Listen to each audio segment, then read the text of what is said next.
muscle contusion. In other words, he hurt his backside. I really don't know other way to say it. That he hurt his, you know what. 104-93. Steph Curry pumps in 36. He had just 1 of 6 from beyond the arc in the first half, and he gets going, knocks down 4 of them in the second half. They needed all of them, really, as they win by 11. And it's really the guys on the bench who get this done. Buddy Hield, Gary Payton II, his Hall of Fame pops in the stands, and putting on a show here as they take a 2-1 series lead. Get some instant analysis. Welcome in CBS Sports NBA insider Bill Ryder. Bill, you look at this game, no Jimmy Butler, no problem, but you say no problem because of the bench. Without Buddy Hield, without Gary Payton II, I'm not so sure the Warriors win this game. Yeah, we're playing 90s basketball this entire series. First game, Golden State goes over that 100-point mark, Hakeem, and the reason they won was defense, Steph Curry, and the 2 guys that you mentioned. And GP2 in particular, someone had to step up. And we know that when Jimmy Butler is in this lineup, this is an incredibly different and more dangerous Warriors team, in part because everybody needs help. Steph needs help, and the Warriors were going to have to get it from somewhere. Gary Payton II was that unlikely hero, and you're right. Without him, without Buddy Hield, who, by the way, Hield 17 points, matched the high scorer for the Rockets. It's not as if the Rockets set the world on fire offensively, but without Hield, without GP2, without that Warriors defense, it's a very different game and feels at least probably like a very different series. Yeah, where was the Rockets in this game? Where were they? This is who they are, and this is what, look, this is a really good basketball team. They are young, and their future is incredibly bright, and I don't think we should cover up or not respect their defensive excellence. They're incredible. They don't have reliable scorers, Hakeem. They don't have guys that like Steph Curry, are going to go out there and be the main guy, and even if they did have that, they need someone to be the secondary guy. Take Jalen Green. 9 had an points. Incredible game, too. Yeah, was largely absent because he's young. And he's still trying to figure it out. So for the Warriors, I don't want to say you have to win this game, but it's a critical statement to do without Jimmy Butler because you don't want to let a Rockets team that is young, that is inexperienced, that doesn't have a go-to guy, especially in the fourth quarter, get up on you 2-1 and start to feel some of that confidence. He had 38 in the Game 2 win. He has 9 in this one. So he's gone 7, 38, 9. So the next game he's going to go for 30 or maybe 40 because we talked about how streaky he is. And maybe you gotta figure a way out because, of course, Houston goes on the road. Your role players aren't as good on the road. Your role players for the Warriors are better at home. And you see Steph Curry pour in 36. He really got going in that second half, particularly that fourth quarter. What'd you see from Steph? I mean, look, this is one of the greatest players in the history of the sport. His level of excellence is up there with most names that you could speak who are legends of the game.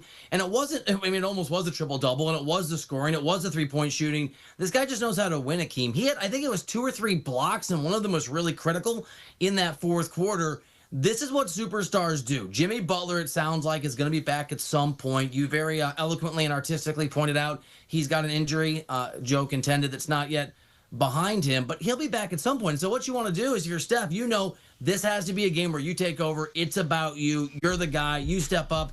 That's what all-time greats do, and maybe more than that, that's what champions do. There's a reason Steph Curry's won 4 of these things, and this Warriors squad is capable, because of him, of winning another one this year. Yeah, Steph Curry's 66th career playoff game with 5 or more made threes all-time. He's the greatest shooter of all time. 37th playoff game with 30 points, 5 rebounds, 5 assists. That ties the late great Kobe Bryant for 3rd most all-time. And look, you mentioned Jimmy Butler there, and we heard Steve Kerr said there was a chance he could play here in this Game 3. Do you feel more optimistic now that he will play in Game 4, especially considering they won this game? They're going to be feeling better. I know that doesn't heal anything, but this gives Jimmy Butler a little bit more leeway. You don't necessarily have to play him a full game there in Game 4. Yeah, hard to know if Steve Kerr was playing mind games, sort of a psych ops move, because that statement was pretty optimistic. I certainly expected, and so did a lot of people, obviously, who heard it, that Butler was gonna play. And we know that Jimmy Butler has a high pain tolerance threshold. That's just part of his reality. And this is one of those injuries, Hakeem, where you have to just be able to gut your way through it. So yes, I think you're right. I think we'll see him, but this win takes the pressure off. You don't have to force him out there. He doesn't have to play 38 minutes. It's not a almost must-win game in Game 4. And maybe more importantly, or as importantly, or at least in conjunction with being able to take your time on Butler's injury, the Warriors just proved to themselves that they can win these games against really good teams when Butler's not on the line. The flip side of the coin of knowing how different they are with Jimmy Butler is the Warriors knew that the difference is poor when he's not out there. To get this game, for Steph to do it, for some of those role players to step up, I think it's a huge boost for the whole team to know if Butler's not out there or if he's limited, they can still take it to the Rockets. Well, we knew that the Warriors were the favorites coming into this series, now even a heavier favorite, minus 375 over the 2 seed in the West. When you look at this series, the way it has gone, do you see Houston? Again, I know it's a 2-1 series, but it feels like this was a separation game, Bill, that Golden State now really feels like in the driver's seat. Yeah, I like the Warriors at the start of the series. I like the Warriors even when Jimmy Butler got injured, when we sort of knew that it wasn't good, that it was going to be game to game, day to day, not the entire series. And I still like the Warriors. I'll say this: I mean, there's a way that the Rockets can win, and I'll circle back to what we discussed earlier, Akeem. If Jalen Green can get red hot for 3 games in a row, and that tends not to be at this early stage of his career what we see.